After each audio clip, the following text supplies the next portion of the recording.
cooks pizza. The first thing you're going to take is 4 cups of maida. You can also take whole wheat flour. It just won't rise as nicely as maida does. Then we would require 1.5 cup of water. Make sure this water is a little lukewarm. We are going to put 4 teaspoons of sugar, granulated sugar, in this water. Then we will just swirl around the sugar in the water so that it dilutes completely. Adding 2 teaspoons of yeast in this water. Make sure the water is not crazy hot. It has to be lukewarm. Let the water sit a little bit, and after that add 1 teaspoon of salt and 1 tablespoon of oil. You will have something that looks like this, very mucky. Then all you have to do is take the maida, make a big well in the middle, like so. And then you're going to add in a little bit of the water mixture at a time. Do not add all of it at one go because you will not get a nice dough. You have to keep on adding a little bit at a time and then keep on kneading it.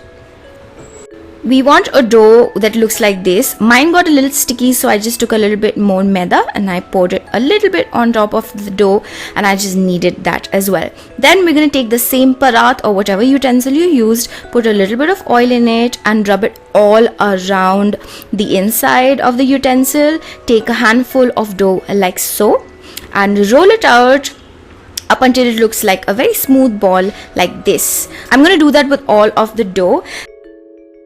And this is what it looks like.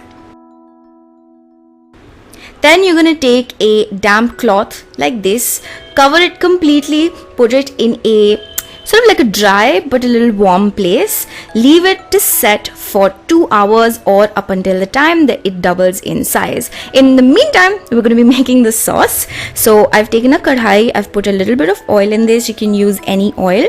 You can take as much garlic as you want the flavor to be in your sauce, to be very honest. I took about half of a garlic. Do not cook the garlic completely. We want it to be a little, pliable. Then you are just going to pour all of the tomato puree that we did. These are about 8 medium tomatoes that I just grinded up. Let it cook. Then add a little bit of salt according to your taste. I'd recommend you put the salt a little more because the sauce is the most flavorful thing. I'm going to put a little bit of this chili because I need my sauce to have a little bit of zing. And just putting the chili in the sauce, swirling it yet again. You can put a little bit of sugar or you can put ketchup. I'm putting about 3 tablespoons of ketchup in there. Then you put the oregano in it or any spice that you like. You can use thyme and all of those. I really dislike thyme, so I just put oregano. And your sauce is ready. I know a lot of people think it's very difficult to do this sauce, but this sauce is very, very easy. Taking off the cloth from the dough that has risen, boom, look at that. This looks so beautiful. And just for reference, this is my hand against the dough balls. This is how big they've gotten. And now I'm just going to take out one by one and roll it out like so.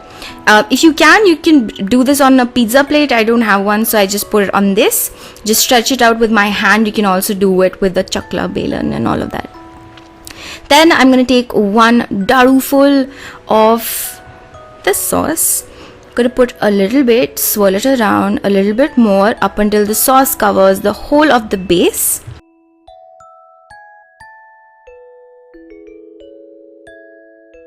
Then I add a little bit of onions and cheese on top. I also put a little bit of capsicum on top afterwards because I thought it was less vegetables. And then I'm just going to put the lid on.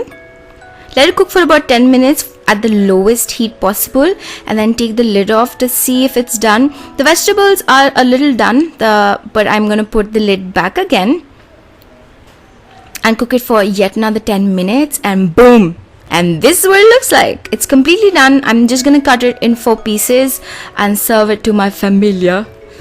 I actually wanted to make vegan cheese, but I couldn't find any ingredients around me, so I had to use actual cheese. I I also want to try another pizza, so I made a stuffed crust one. This is what it looks like. It was actually very easy to do. I just folded the crust up and put the cheese in it and the sauce and the vegetables, and then on top of that I'm just putting more cheese. And we are going to be baking it as we did the last one.